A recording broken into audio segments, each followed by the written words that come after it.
Right, Wednesday's morning briefing from the Celtic Way. Good morning to you all. Good evening to some of you, as you just pointed out, Ryan. It is evening for some people. How are things, guys? Ryan, Josh, hello. How are you both?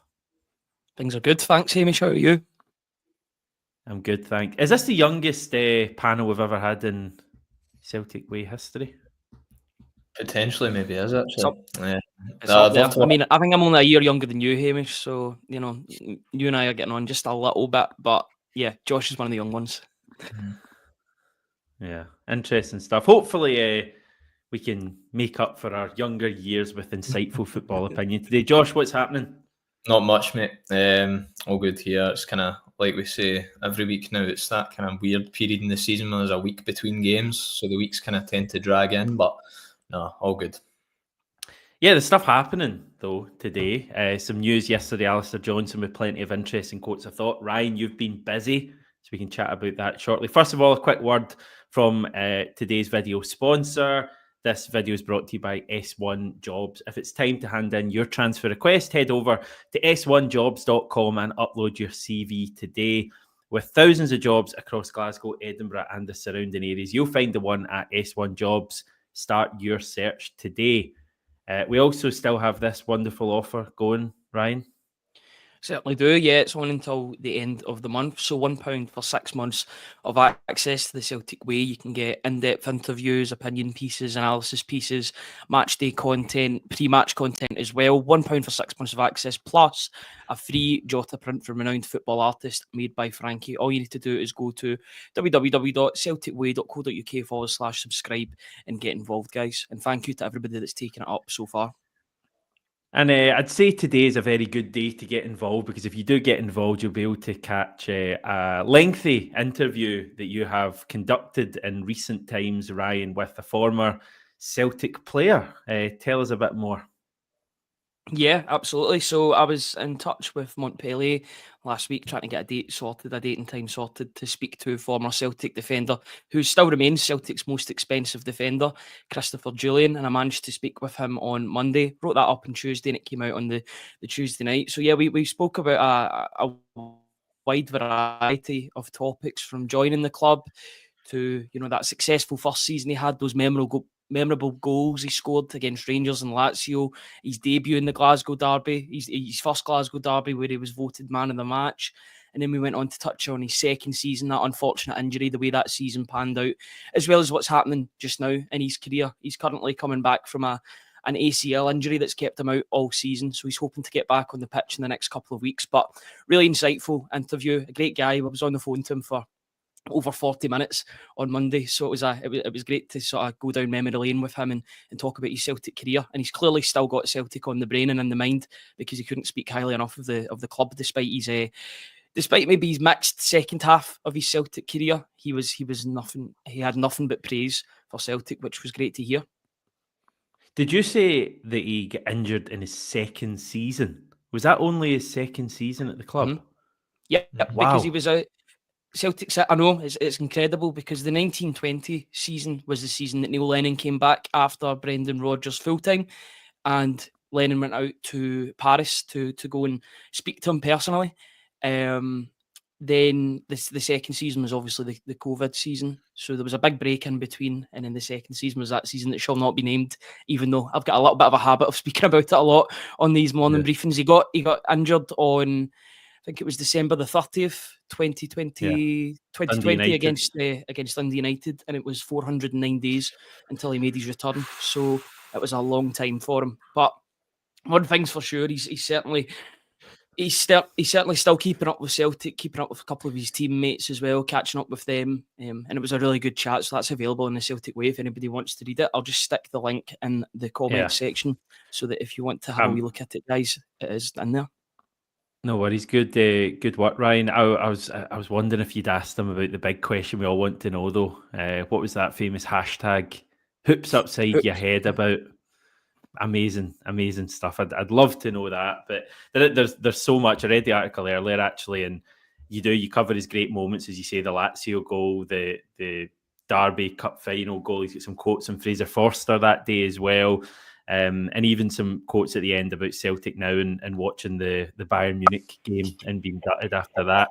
Josh, is there a different what's the saying? Is it a kind of different series of events where Christopher Jullien, a parallel universe where Christopher Jullien doesn't pick up that injury against Dundee United? He becomes a big part of Ange's team and is potentially still with us.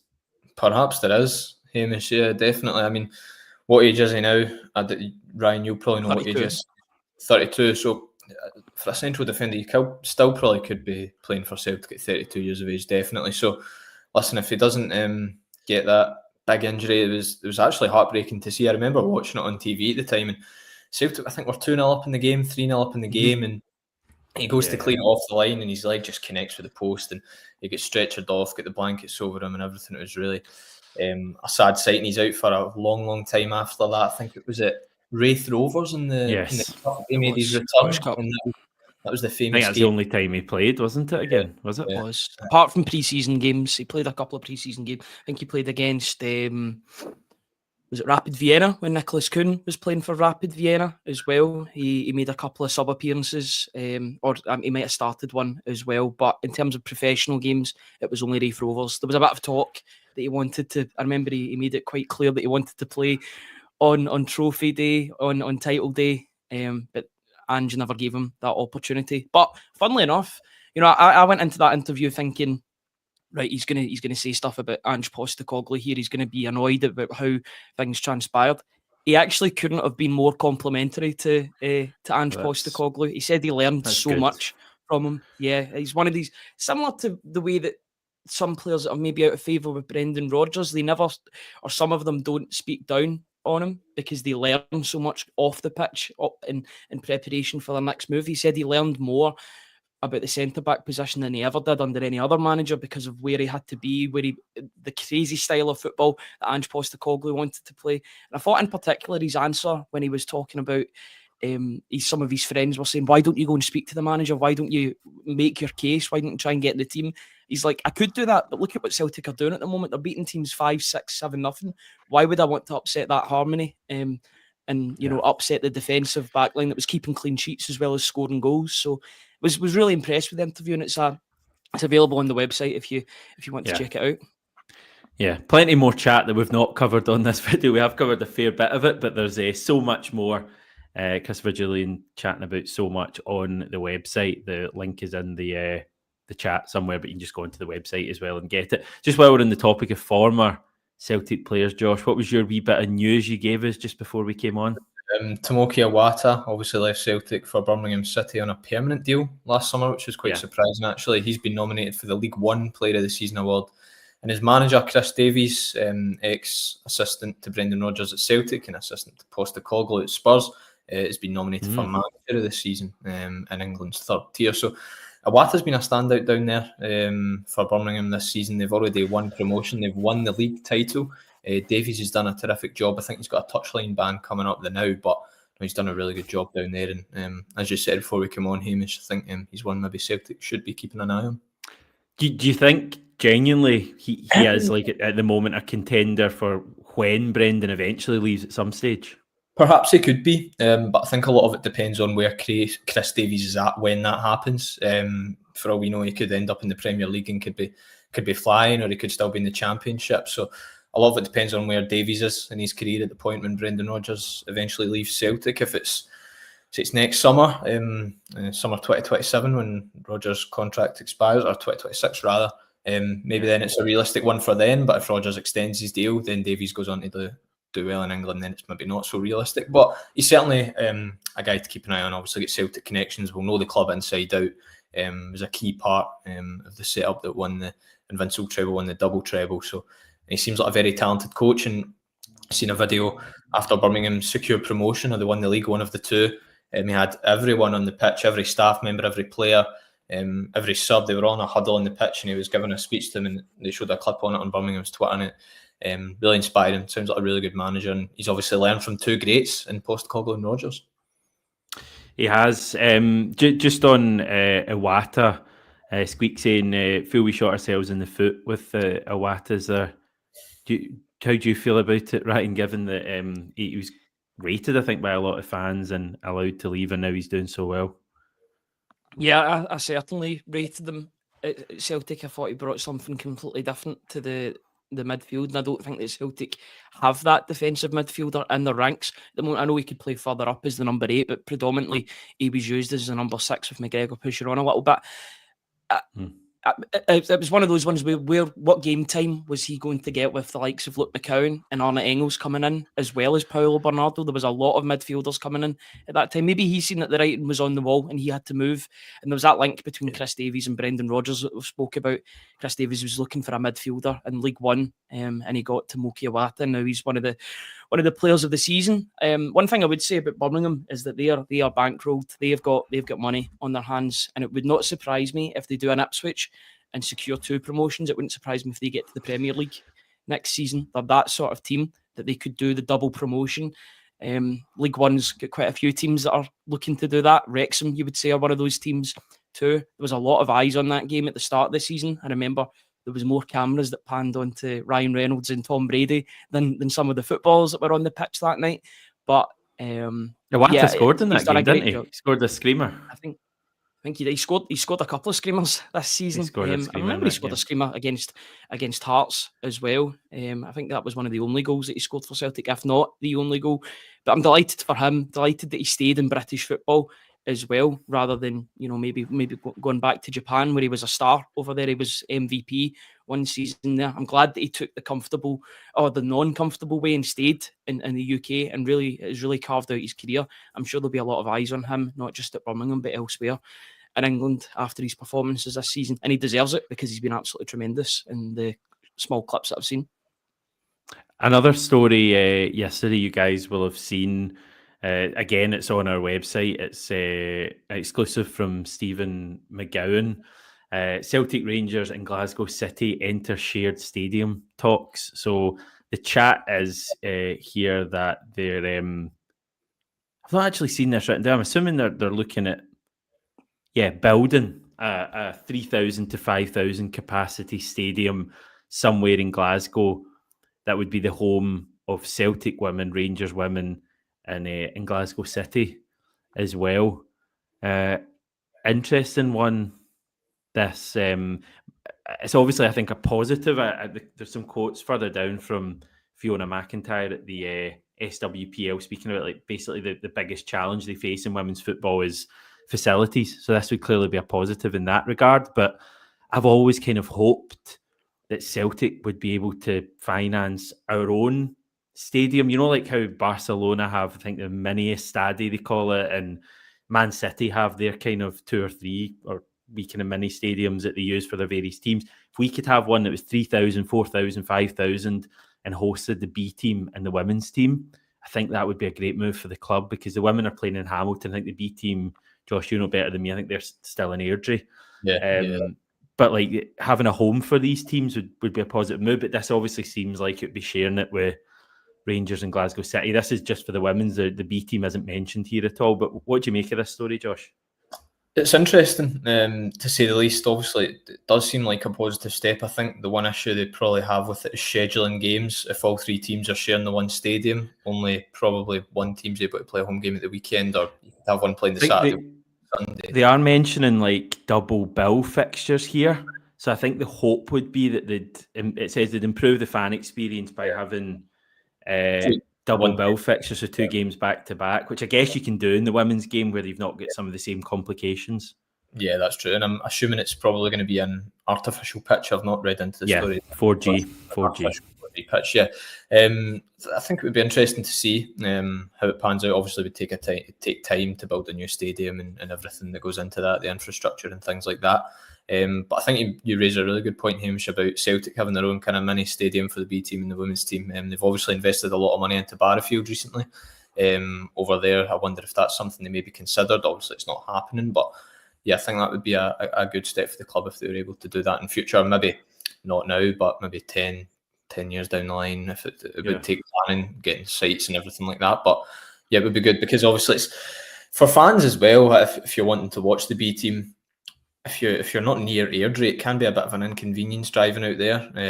Same for if you're going to watch the women's team at Hamilton, if you're not from that way. driving out there, it can be a bit of an inconvenience. So if you got one that's maybe more central to Glasgow, it could be ideal for supporters as well. And I think that's probably the idea with the shared stadium for the women's team. Yeah, I mean, the women's team, the interest is grown, in the last 5 years remarkably. The B team, I feel, is getting bigger and bigger as well. I think when they branded it the B team a couple of years ago, that was a big step. That was the first time it had a proper name rather than just being reserves or whatever. And obviously the European stuff. And I feel like there's probably a limit to the interest in that, but maybe if we start to get more players through from the B team to the first team, the growth of the B team will become a bigger thing as well, because there'll be more interest in the future. I think it's harder when you don't necessarily see the stars of the future actually coming through at the first team. But my point, Ryan, is that the interest in both of those teams is greater now. I mean, I guess I was going to ask what is stopping Celtic from having some sort of ground that could host both those teams. I guess the answer would be a fair few things, and it's maybe just not high up in the list of priorities at the moment. It might not be high up in the priority lists. Logistics as well, about where they would actually have this stadium if they've not got the space set out, and these things take years to plan, so it wouldn't be a quick fix. It wouldn't be done in a season or two. This would be 5, 6, 7 years down the line. I think the problem is that you want to hear things happening just now so that they're in the pipeline for 5, 6 years down the line. For me personally, you take all the tribalism away from it, especially with Celtic Rangers sharing a pitch. I've got no problem with that whatsoever. A lot of leagues, a lot of teams, I know they're probably male teams that do this, but a lot of teams share stadiums across Europe. Like Inter Milan, AC Milan, I know they're making they're building a new stadium at this moment in time.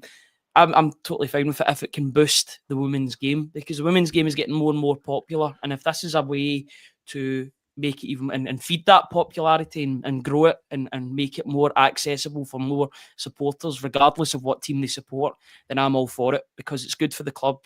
Women's football isn't going anywhere; it's only getting bigger, and yeah, I like to see that developments are happening. There's definitely an interest in there from Celtic supporters, especially young female Celtic supporters that want to look up to particular stars as well. The fact that they've got that with the B team or the women's team that's improving. That's a great move, and I'm all for it personally. Okay, elsewhere, yesterday we had Alistair Johnston speaking to the media, a bit of a surprise press conference. It was to launch the Player of the Year voting, which opens tomorrow. I think 5 awards that fans can vote for: Player of the Year, Women's Player of the Year, Men's Goal of the Season, Women's Goal of the Season, and Men's Young Player of the Year. So Alistair Johnston was speaking to the media. He was asked about Dyson Maida, and I think basically said he was curious to find out what people thought, and was then asked, who have you voted for? And he said, I'll keep that to myself. And then he maybe kind of suggested after that he's voted for Dyson. It's not a huge surprise though, is it? I mean, I kind of feel like Dyson's probably going to get about 80% of the vote and everything really this season. But did you catch that press conference, Josh? And what do you think of it from AJ? I didn't catch the press conference, but I've seen the kind of headlines, seen what he said, seen clips of it on the news, etc. I imagine it's a typical Alistair Johnston press conference that probably went on for more than 10 minutes. He talks a lot, doesn't he? Dyson Maida, no surprise to see him making the headlines in that press conference when you're talking about Player of the Year, because he's been sensational this season for Celtic. Mr. Consistent, continually scoring goals. He's been at the top of his game, and it's been great to see. In terms of Johnston's vote, he'll be probably like the majority of players voting for Maeda, won't he? I imagine Nicholas Kuhn would have been right up there if the fall off over the past couple of weeks and months didn't happen. But Dyson Maeda is the player of the season elect. You may as well just give him the award now. Top goal scorer as well. He'll probably win Players Player of the Year, Fans Player of the Year, top scorer. It'll be a bit like Matt O'Reilly last season. Actually, I remember he completed a clean sweep at the awards when they had it at the Hydro. Don't know if they're going to have a similar thing this time around. Surely not. No, probably Dyson's night whenever it comes. Yeah, Alistair Johnston did mention 3 players. So he mentioned Dyson, Callum McGregor, and Kasper Schmeichel. Ryan, those were the 3 players that he brought up. Yeah, I'd probably say Dyson's the overwhelming favourite. I don't think that's controversial to suggest that. I think most people will be voting for for Daizen Maeda. It wouldn't surprise me if he's already picked up the award, to be honest, because he does everything so quickly. That wouldn't surprise me. Yeah, in terms of Cal McGregor, yeah, it's an interesting one because I think he's had an all right season. I don't think he's been sparkling. I think there's been injuries that have hindered him as well throughout the season, or particularly this one that he's just coming back from. It looks as if now he can play 90 minutes again, which is good news, especially in the business end of the season. These goals probably shoot him up those rankings as well. The fact he scored so many goals, both from distance and from midfield in general, probably make him one of the favourites. One thing I would say, and I agree with Casper Schmeichel when he's been inspired signing for Celtic, especially in a free transfer.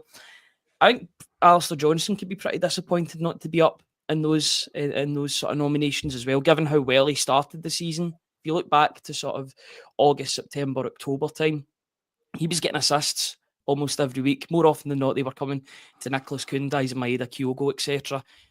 His level has dropped ever so slightly recently. I thought he was a lot better at the weekend against Kilmarnock. Two good assists.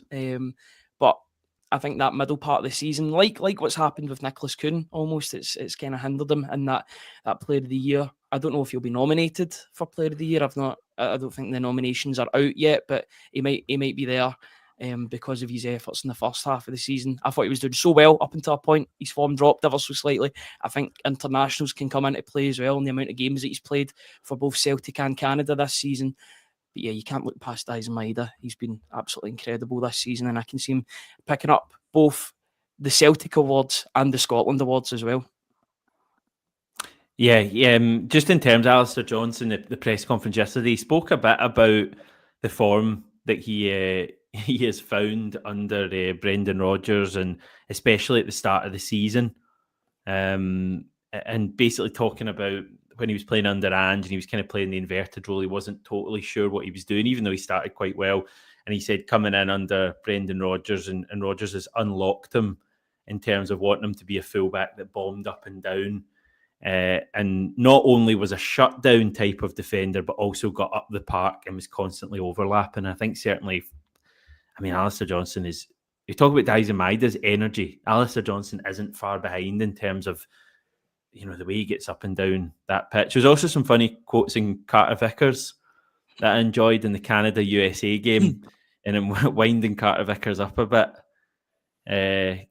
Carter-Vickers apparently told him, "Don't come near me, I'll have to 2-foot you," when they were playing. So I enjoyed that. And also he was doing his typical thing with Carter-Vickers at the goal at the weekend, and saying he was stunned and he was shouting at him not to hit it and all that. So those two, I think, have quite a good friendship. Yeah, they share flights when they go away on international duty over to North America and back. So I'm sure Johnston would have enjoyed that flight home after Canada beat the USA. But it's quite funny. I remember the video of that kind of scuffle coming out a couple of weeks ago, and you just look at Johnston going over to Carter-Vickers and he's just laughing in his face. It's hilarious. And if you're Carter-Vickers in that situation, you just want to punch his lights out, don't you? You wouldn't want to wind Cameron Carter-Vickers up of all the people. Johnston's probably the only Canada player that's went in against Carter-Vickers there, because the rest are probably scared, and Johnston only knows him, so he can get away with winding him up. But it's good to see the players have that relationship away from the pitch as well. Carter-Vickers does seem like a quite kind of, although he's big and looks very intimidating on the pitch, I think off it, it doesn't strike you as quite a loud, boisterous type of guy. He seems quite quiet, reserved. But it seems like him and Johnston have a good friendship, which is good to see. You need that chemistry off the park as well as on it. And you look at when the Carter-Vickers goal went in at the weekend, Johnston's reaction to it was quite hilarious. He was shocked, as everyone was in the stadium, and it was an absolute peach from Vickers, wasn't it? So yeah, good to see them have that relationship off the pitch as well as on it. Yeah. Also, Alistair Johnston speaking about Brendan Rodgers' future, and he said it's all of it's above my pay grade, which I think is fair enough. Although he probably paid more than the people who decide Brendan Rodgers' future. So there's a certain irony in that. But I know the phrase that he's going for, and I guess it's more than the actual pay you're on. But he spoke about that, but said that he's hopeful Brendan Rodgers will continue at the club. He wants him there in the long term, which I guess is what you would expect him say. We were chatting about that yesterday, Ryan. So I don't know. Maybe at some stage we'll hear of Brendan Rodgers signing a new contract. Do you think we'd get that before the end of the season, or could that be one next season we have to wait for? Now, sometimes they tactically announce things before cup finals. I remember one in particular, right before I think it was the Scottish Cup final, the second season under Brendan Rodgers, that they announced that Tom Rogic had signed a new deal with the club. And that immediately gave everybody a massive boost going into Hampden, because there was a lot of talk that Tom Rogic was going to be leaving to go to the Premier League. There was teams down in England that were certainly interested in his services, but they had that lift. I think there's been similar ones in the past as well, leading up to cup finals, leading up to Brendan Rodgers was announced as Celtic manager before Rangers Hibs Scottish Cup final. Yes, I remember. I remember that very. As long as it's not very clearly. As long as it's not after cup finals and giving people jobs in the show, stay away. Yeah, before's good. After, I hope that he does. I hope that he does sign a new deal, because I think that Celtic are improving under him, particularly in Europe, and I wouldn't want to upset all of that by him leaving in the third season, and then all of a sudden Celtic are scrambling. As much as there's some good options out there in terms of young managers coming through, and I would trust the club to find a good young manager, because you look at the shortlist that they had last time, the reported names that were linked with the Celtic job: Enzo Maresca, that's now at Chelsea, Kieran McKenna, that's at Ipswich, Farioli, that's at Areola, that's at Bournemouth, who would probably be my pick in an ideal world, but I think he'll probably go to Spurs in the summer. That seems to be the link that's going about at the moment. So they're definitely linked. They're definitely looking in the right places for these managers in terms of replacements. But first of all, I would want Brendan Rodgers to stay and continuing to cement that legacy he's got at the club. I want to see Celtic make strides in Europe next season, both in the qualifiers and then in the league phase once again, hopefully get to the knockout stages. But I think they've had that bit of a downturn recently with the St Johnston game, with the Hibs game, the Rangers game, but hopefully now they're on the upward trajectory, and they can really finish off this season in style, starting off with the semi-final on Sunday. I think one big part of the Rodgers situation is you want it sorted before next season, just so that there's no uncertainty throughout the campaign. Yeah. Because obviously next season his contract will be up at the end of the campaign, and you just don't want that hanging over the club's head, hanging over his head, or the player's head. So hopefully sooner rather than later, something can be sorted out there. Whether it's Rodgers says, listen, I'm going into next season, this is going to be my last season, then everyone can get on board with that. The club can forward plan, or whether he commits his long-term future to Celtic, then it's all roses in the garden, but we'll just have to wait and see what happens. I think he's going to sign a new deal. It might be like a 1-year rolling contract or something like that. But I would be surprised if he thinks the end of next season is the end of his time at Celtic. I think he might want at least another year. Just in terms of Sunday, guys, the referee's been announced, and it's an interesting one because his name is Callum Scott, who I think we had for a league game at Celtic Park earlier in the season. But it's a name people won't be as familiar with, and it's a big game for him, probably the biggest game of his career. So Callum Scott is a referee for Sunday. Andrew Dallas, a more familiar name, is on VAR. Is that it, guys? Anything else on your mind ahead of Sunday? Not particularly. Just looking forward to Sunday, semi-final at Hampden at the National Stadium. I know people have their opinions on the National Stadium, but it's trophy season now. Celtic are one game away, two games away from the Scottish Cup, 1 game away, 1 away from or 1 point away rather from the Scottish Premiership. So yeah, it's 1 point away from a Guard of Honour at Ibrox. Don't think that's going to happen. I'll await that with great intrigue if that was to happen at Ibrox, to be honest with you. I would think if it was the other way about, I'm not sure I would want Celtic to do it.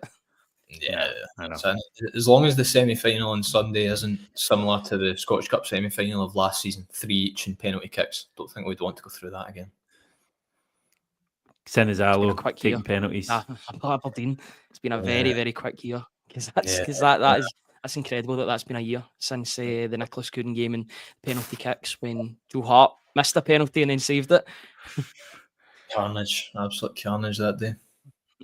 I watched that outside KFC here. I think it was like midnight, and I'd been having a few drinks. There's a busy street near us, and I watched it walking up there outside KFC, watching it on my phone, pausing to watch Joe Hart go and slot in the winning penalty and smack the post. But all's well that ends well, and it ended with a double and potentially a treble this year. Alistair Johnston was speaking about that yesterday, and he said that it's not really a talking point in the dressing room, which, to be honest, I kind of get. I think as fans, we big up all this kind of stuff, and I think the reality is the players are focused not even probably on Sunday. They're focused on training today and training tomorrow, and then the game on Sunday, and we'll take it from there. Anyway, that'll do us for today. Josh, Ryan, thank you very much. Remember, everyone, we've got Ryan chatting to Christopher Jullien on the celticway.co.uk. Sorry, celticway.co.uk, our website. So definitely check that out. Loads of good chat there. And yeah, thanks, guys. Thanks, everyone, for watching. I'll be back this time tomorrow.